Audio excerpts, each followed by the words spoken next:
ಕೇಸ್ಗೆ ಸಂಬಂಧಪಟ್ಟ ಹಾಗೆ ಮಾಹಿತಿಯನ್ನು ನೀಡೋದಾದ್ರೆ ಮಲ್ಲಿಕಾರ್ಜುನ ಸ್ವಾಮಿ ನಿನ್ನೆ ಲೋಕಾಯುಕ್ತ ಕಚೇರಿಗೆ ಹಾಜರಾಗಿದ್ದಾರೆ. ಯಾಕಂದ್ರೆ ಒಂದಷ್ಟು ಈ ಬ್ಯಾಂಕ್ ಟ್ರಾನ್ಸಾಕ್ಷನ್ಗಳ ಬಗ್ಗೆ ಪ್ರಶ್ನೆ ಇತ್ತು.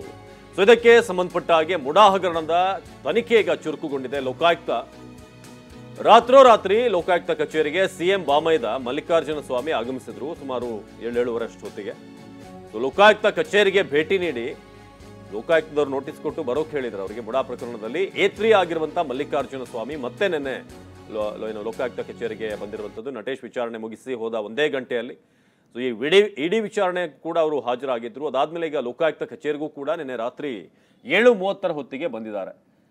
ಸೊ ರಾತ್ರೋರಾತ್ರಿ ಲೋಕಾಯುಕ್ತ ಕಚೇರಿಗೆ ಸಿಎಂ ಬಾಮೈದ ಬಂದಿದ್ದಾರೆ. ಈ ಬ್ಯಾಂಕ್ನ ಒಂದಷ್ಟು ವ್ಯವಹಾರಗಳಿಗೆ ಸಂಬಂಧಪಟ್ಟ ಹಾಗೆ ಪ್ರಶ್ನೆಗಳಿತ್ತು. ಸೊ ಆ ಒಂದು ಡಾಕ್ಯುಮೆಂಟ್ನ ಜೊತೆಗೆ ನಿನ್ನೆ ಆಗಮಿಸಿರೋದು ಮುಡಾ ಪ್ರಕರಣದಲ್ಲಿ A3 ಆಗಿರುವಂತಹ ಮಲ್ಲಿಕಾರ್ಜುನ ಸ್ವಾಮಿ. ಇನ್ನು ಬ್ಯಾಂಕ್ ಖಾತೆಯ ಮಾಹಿತಿಯನ್ನ ನೀಡುವಂತೆ ಮಲ್ಲಿಕಾರ್ಜುನ್ಗೆ ಸೂಚನೆ ನೀಡಲಾಗಿತ್ತು. ನೀವು ನಿಮ್ಮ ಬ್ಯಾಂಕ್ ಅಕೌಂಟ್ ಏನಿದೆ ಅದರ ಡೀಟೇಲ್ಗಳನ್ನ ಸ್ಟೇಟ್ಮೆಂಟ್ ಏನಿದೆ ಅದೆಲ್ಲವೂ ಕೂಡ ಬೇಕು ಅಂತ ಈ ಹಿನ್ನೆಲೆ ರಾತ್ರಿ ಲೋಕಾ ಕಚೇರಿಗೆ ಬಂದಿದ್ರು ಮಲ್ಲಿಕಾರ್ಜುನ ಸ್ವಾಮಿ. ಸೊ ಮುಡಾ ಸಂಬಂಧಪಟ್ಟ ಹಾಗೆ ಈ ಜಮೀನನ್ನ ಖರೀದಿ ಮಾಡಿದ್ರು ದೇವರಾಜು ಇಂದ.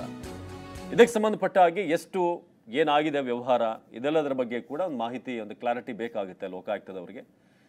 ಸೊ ಆ ಕಾರಣಕ್ಕೆ ನಿನ್ನೆ ಮಲ್ಲಿಕಾರ್ಜುನ ಸ್ವಾಮಿ ಲೋಕಾಯುಕ್ತ ಕಚೇರಿಗೆ ಆಗಮಿಸಿದ್ರು. ಮಲ್ಲಿಕಾರ್ಜುನ ಸ್ವಾಮಿಗೆ ಸೂಚನೆ ಕೊಟ್ಟಿತ್ತು ಲೋಕಾಯುಕ್ತ SP ಅವ್ರು ಹೇಳಿದ್ರು, ನಿಮ್ಮ ಬ್ಯಾಂಕ್ ವ್ಯವಹಾರ ಏನಿದೆ ಅದರ ವಿವರಗಳು ನಮಗೆ ಬೇಕು. ಎಷ್ಟು ಬ್ಯಾಂಕ್ಗಳಲ್ಲಿ ಅಕೌಂಟ್ ಇದೆ, ಯಾವುದರಲ್ಲಿ ಹೆಚ್ಚು ನೀವು ಟ್ರಾನ್ಸಾಕ್ಷನ್ ಮಾಡೋದು, ಈ ಮುಡಾ ಸಂಬಂಧಪಟ್ಟಾಗಿ ಏನಾಗಿದೆ ಅನ್ನೋದ್ರ ಬಗ್ಗೆ ಕೂಡ